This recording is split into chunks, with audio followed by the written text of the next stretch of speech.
Welcome to Penrose Learning, where we make understanding easy. In this video, I will show you how to cook a rich and authentic mole paste right at home. We'll start by collecting all the necessary ingredients, ensuring you have everything on hand for a smooth process.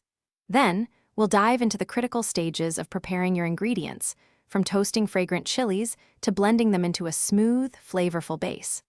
Finally, we'll simmer our paste to perfection, developing those deep, complex flavors that define a great mole. This method simplifies traditional techniques, making it achievable for any home cook. To create our mole paste, you'll need specific ingredients to build that signature depth of flavor. Start with a selection of dried chilies. 4 mulatto, 4 ancho, and 2 pasilla chilies are ideal for a balanced heat and smokiness. Don't forget the richness from 1/2 cup of unsalted peanuts, 1/4 cup of sesame seeds, and 1/4 cup of sweet raisins. These provide texture and a hint of sweetness, perfectly balanced by 2 tablespoons of cocoa powder, 1/2 teaspoon of cinnamon, and 1/4 teaspoon of ground cloves. The first crucial step is properly toasting your dried chilies. Place them in a dry skillet over medium heat, toasting gently for about 2 to 3 minutes until they become fragrant and slightly pliable. It's essential not to burn them, as this can introduce an unpleasant bitterness to your mole. Once toasted, transfer the chilies to a bowl and cover them with hot water, allowing them to soak for at least 20 minutes until they are fully softened and rehydrated. Now it's time to bring all those wonderful flavors together in your blender.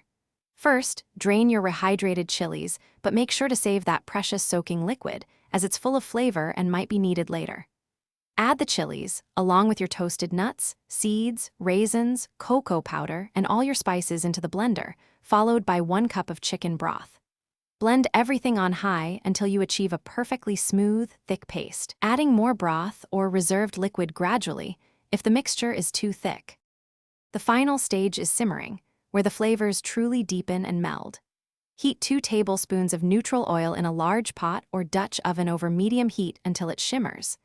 Carefully pour your blended mole paste into the hot oil, stirring continuously for about 5 minutes to develop its rich color and aroma. Reduce the heat to low, stir in another 1/2 cup of chicken broth, and let it simmer for 25 to 30 minutes, stirring occasionally, until the paste thickens and achieves a beautifully glossy texture. Your homemade mole paste is now ready to enjoy.